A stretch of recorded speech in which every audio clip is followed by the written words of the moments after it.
As the push for electric vehicles intensifies, it often seems like there's no alternative.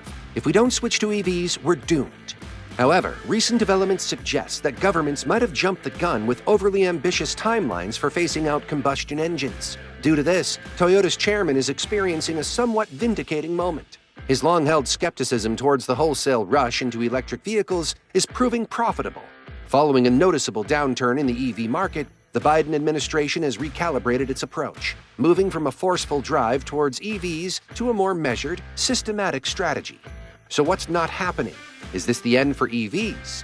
In this video, we will delve into the recent downturn in the EV market and analyze why Toyota's stance on EVs and hybrids is now paying off. And without much ado, let's get started. The rapid transition to electric vehicles, EVs, has been championed as a necessary step toward combating climate change and reducing global dependency on fossil fuels. Governments worldwide, backed by environmental advocates and forward-thinking consumers, have set ambitious targets for electrifying transportation. However, the realities of this transition reveal a landscape riddled with challenges, technological gaps, and a potential misalignment with existing global infrastructure. The truth about EVs, as cautioned by Toyota's chairman and echoed by industry skeptics, is that the global infrastructure is not yet fully prepared to support an all-electric future. The enthusiasm for EVs has often overlooked several critical issues, such as the adequacy of charging infrastructure, the readiness of electrical grids to handle increased demand, and the environmental impact of manufacturing and disposing of batteries. While the intentions behind the EV push are commendable, the practical implications suggest a mismatch between the idealistic goals set by policymakers and the current technological and infrastructural readiness.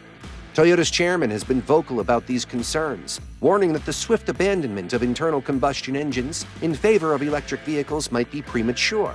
One of the primary issues is the charging infrastructure. In many parts of the world, particularly in less urbanized or remote regions, the availability of charging stations is little to none. This gap creates a significant barrier to the adoption of EVs, as potential users worry about range limitations and the practicality of long-distance travel. Furthermore, even in areas with more developed infrastructure, the existing electrical grids may struggle to cope with the increased load from widespread EV charging, especially during peak times. Another critical aspect that Toyota's chairman has highlighted is the environmental and ethical concerns surrounding the production and disposal of EV batteries. The mining of lithium, cobalt, and other essential minerals for battery production has raised significant environmental and human rights concerns. The disposal of these batteries also presents an environmental hazard, as they contain toxic materials that can be challenging to recycle and may end up in landfills. These factors complicate the narrative that EVs are a purely green solution. The push for a rapid transition also overlooks the economic implications for consumers and industries. The cost of EVs remains high compared to traditional vehicles, partly due to the expensive batteries.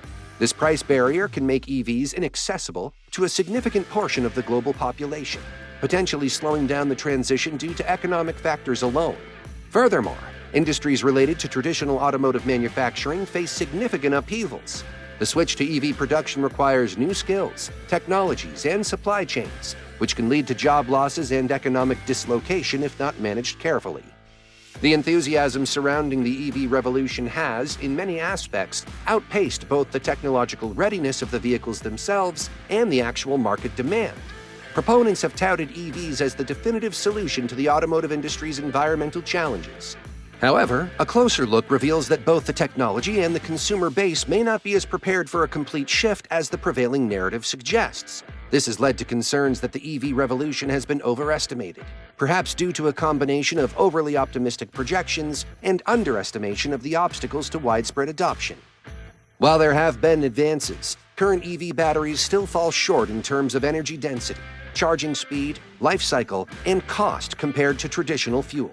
The ideal battery would charge as quickly as refueling a gas tank, last hundreds of thousands of miles, and be cheap enough to make EVs as affordable as their combustion engine counterparts. Although progress is being made, we are still some distance from achieving this goal.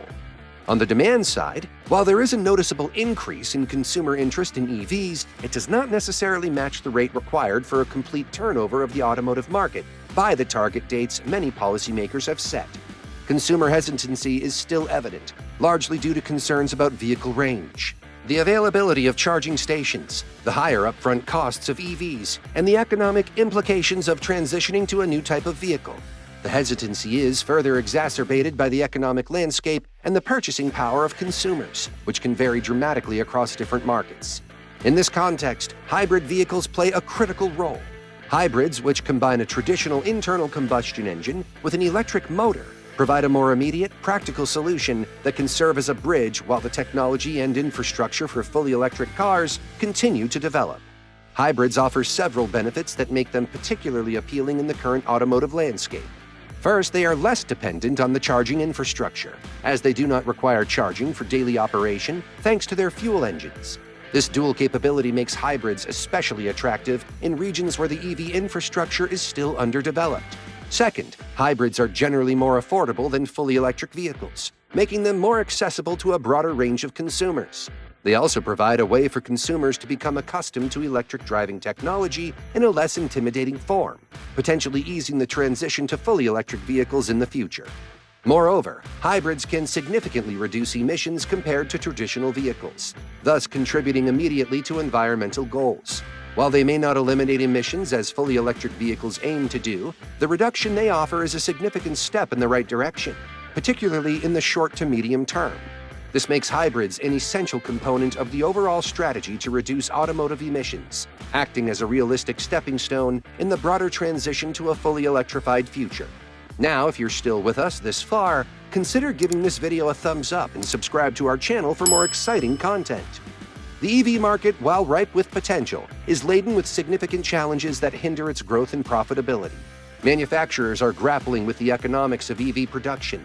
Dealers are cautious about stocking new models, and consumers display a marked hesitance that tilts their preferences towards hybrids. Each of these factors contributes to a complex landscape that the automotive industry must navigate as it transitions towards electrification. One of the primary difficulties for manufacturers in the EV space is achieving profitability. Electric vehicles are inherently more costly to produce than their combustion engine counterparts, primarily due to the high price of batteries. These batteries, which are the most expensive component of EVs, involve costly raw materials and complex manufacturing processes. Despite advances in technology, the cost reduction trajectory has been slower than anticipated, squeezing the profit margins of manufacturers. The situation is exacerbated by the scale of investment required to set up new production lines specifically designed for EVs, further straining financial resources. Dealerships, too, face a unique set of challenges with electric vehicles. The rapid pace of advancement in battery technology, while beneficial for the long-term viability of EVs, creates a scenario where models can quickly become outdated. For dealers, this poses a significant risk. Stocking an EV that could soon be eclipsed by a newer, more efficient model might lead to unsold inventory and financial losses. Consequently, dealers may exhibit resistance to stocking EVs extensively, preferring instead to focus on hybrids or traditional combustion engines that have a more predictable market. This resistance can slow down the penetration of electric vehicles in the market, as availability becomes a crucial factor in consumer adoption. So what now? As the automotive industry confronts the challenges of transitioning to electric vehicles, the role of governments and the strategic positioning of hybrid technologies become increasingly significant. Governments worldwide are intensifying efforts to promote EVs through a combination of incentives and legislative measures, aiming to accelerate adoption and mitigate environmental impacts. At the same time, the practical challenges of such a transition call for the continued relevance of hybrid vehicles as an interim solution. Many governments have enacted policies to encourage the adoption of electric vehicles as part of broader climate change initiatives. These policies often include financial incentives such as tax rebates, grants for purchasing EVs, and subsidies for manufacturers to lower production costs and, consequently, retail prices. For instance, in the United States, the federal government offers significant tax credits for new EV purchases, which can reduce the upfront cost by several $1,000s. Similarly, European countries provide various incentives like reduced registration fees and exemptions from certain taxes for EV owners. Beyond financial incentives, legislation plays a crucial role in promoting EVs. Some regions have set ambitious targets for reducing vehicle emissions, and in some cases have announced future bans on the sale of new internal combustion engine vehicles. Such legislative measures not only push for a cleaner environment, but also signal to the market and manufacturers that the shift to electrification is inevitable, encouraging investment in EV technology. For automotive manufacturers, the strategic implication is clear. Diversify vehicle offerings to include both hybrids and fully electric models. This diversification allows manufacturers to meet current demand while preparing for future market conditions dictated by stricter emissions regulations and evolving consumer preferences. Investing in hybrid technology can also provide manufacturers with the necessary time to perfect their EV designs and production processes, ultimately reducing costs and enhancing vehicle performance. For energy policymakers, the challenge is to balance the push for electric vehicles with the immediate need for a more sustainable and feasible option like hybrids. Policymakers must also consider investments in infrastructure that can support an all-electric vehicle, such as power grid enhancements and the expansion of charging networks. These investments will be crucial in overcoming some of the current barriers to EV adoption. So, what's your take on Toyota's strategic approach to hybrids and electric vehicles? Would you consider opting for a hybrid or an EV for your next car purchase? Let us know in the comments section below. Until our next video, stay informed and thank you for watching.